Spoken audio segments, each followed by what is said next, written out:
महाराष्ट्र के दिग्गज नेता शरद पवार ने राष्ट्रवादी कांग्रेस पार्टी यानी कि एनसीपी के अध्यक्ष पद से इस्तीफा दे दिया। पवार के इस्तीफे के बाद पार्टी के कई नेता कार्यकर्ता एकदम रोने लगे, पवार को इस्तीफा वापस लेने के लिए अपील करने लगे। उसके बाद शरद पवार ने अपने इस्तीफे पर विचार करने के लिए 2-3 दिन का समय मांगा। शाम होते होते सुप्रिया सुले को एनसीपी की कमान सौंपने की खबर सामने आ गई। जानकारों का तो यही कहना है कि शरद पवार ने ये दाव बहुत सोच समझ कर खेला है, जिसके जरिए वह एक तीर से कई निशाने साधने जा रहे हैं। माना यही जा रहा है कि उन्होंने बाबा साहेब ठाकरे जैसा दाव खेला है। क्या है पूरी इनसाइड स्टोरी आपको बताएंगे, वीडियो को लास्ट तक बने रहिए और चैनल को सब्सक्राइब जरूर कीजिए। ये तो सब जानते हैं कि शरद पवार को क्रिकेट बहुत पसंद है, लेकिन कम लोगों को ये मालूम है कि शरद पवार के ससुर एक लेग स्पिनर थे, मगर उन्हें इतनी शोहरत नहीं मिली जितनी शायद उन्होंने सोची होगी। लेकिन शरद पवार की सियासी गुगली बहुत ज्यादा मशहूर है, इसलिए जब शरद पवार ने पार्टी के अध्यक्ष पद से इस्तीफा दिया तो हर किसी ने यही कहा कि ये तो शरद पवार का एक दाव है। आखिर शरद पवार ने इस्तीफा क्यों दिया, सबसे पहला सवाल तो यही आता है। इसकी इनसाइड स्टोरी तारीख थी 10 दिसंबर 2015। मौका था नई दिल्ली में शरद पवार की आत्मकथा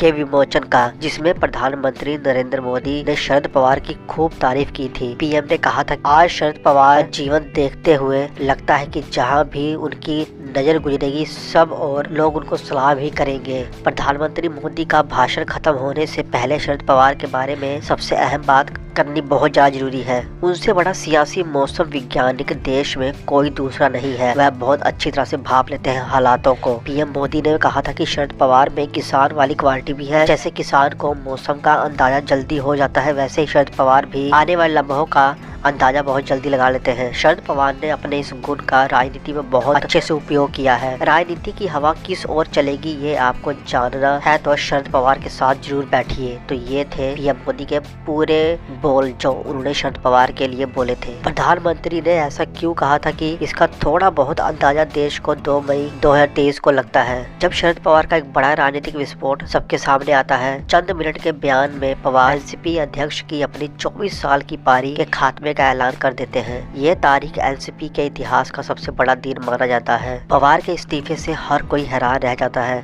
कार्यकर्ता नाराजगी करके फैसले का विरोध करते हैं, अफरा तफरी का माहौल पैदा कर देते हैं शरद पवार अपने इस फैसले से। सीनियर लीडर जयंत पाटिल, अनिल देशमुख, प्रफुल्लित पटेल, जितेंद्र अवध, धनंजय समेत हर एनसीपी नेता भावुक हो जाते हैं। शरद पवार के बगल में ही बैठे जयंत पाटिल की आंखों से आंसू छलक आते हैं। बाकी पार्टी सांसद विधायक भी काफी भावुक नजर आते हैं और सब उनसे एक ही अपील करते हैं कि आप अपना फैसला वापस ले लो। शरद पवार ने जो भी किया उससे जुड़ा सबसे बड़ा सवाल उसकी टाइमिंग पर लोग उठा रहे हैं। सवाल यह है कि शरद पवार ने अभी इस्तीफा क्यों दिया।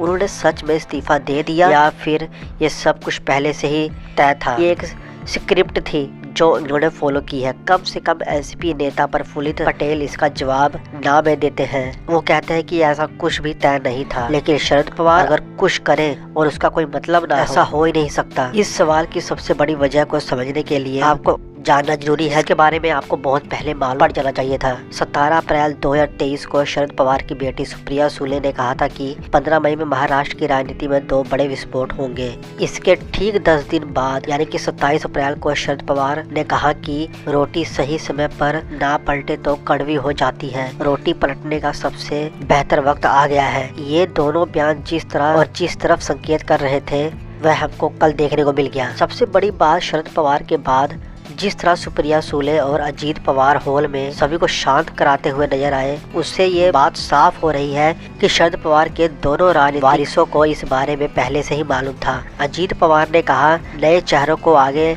लाना एनसीपी की परंपरा रही है, लेकिन क्या कहानी सिर्फ इतनी है? क्योंकि यहाँ बात शरद पवार की हो रही है, जिनसे जुड़ा इतिहास हमें बताता है कि उन पर यकीन इतनी आसानी से नहीं किया जा सकता। ये इतिहास कहता है। इसलिए सवाल उठ रहे हैं, क्या शरद पवार ने इस्तीफे की स्क्रिप्ट को फॉलो किया है? ये सब कुछ पहले से तय था। पवार जानते थे कि आगे क्या होने वाला है। ऐसी कुछ चीजें साल 1992 में जब बाला साहेब ठाकरे, उद्धव ठाकरे और भतीजे राज ठाकरे की पार्टी के मामले में दखलंदाजी से नाराज थे, जिसके जवाब में उन्होंने शिवसेना पार्टी को छोड़ने का ऐलान कर दिया। जैसे ही ये बात सामने आई, शिव सैनिक घरों से निकलकर प्रदर्शन करने लगे और बाला साहेब ठाकरे महाराष्ट्र की राजनीति में पहले से ज्यादा मजबूत बनकर उभरे। तो क्या बाला साहेब ठाकरे की तरह शरद पवार भी अध्यक्ष पद छोड़ने का ऐलान करके अपनी ताकत को परखना चाहते थे? क्या वह देखना चाहते थे कि जिस तरह पार्टी को उन्होंने बनाया है, क्या उन्हीं मेंबर के अंदर इतनी शक्ति है कि वह अभी तक उनके साथ खड़े रह सके, या फिर बात कुछ और है? आपको क्या लगता है कि ये सब स्क्रिप्टेड है या फिर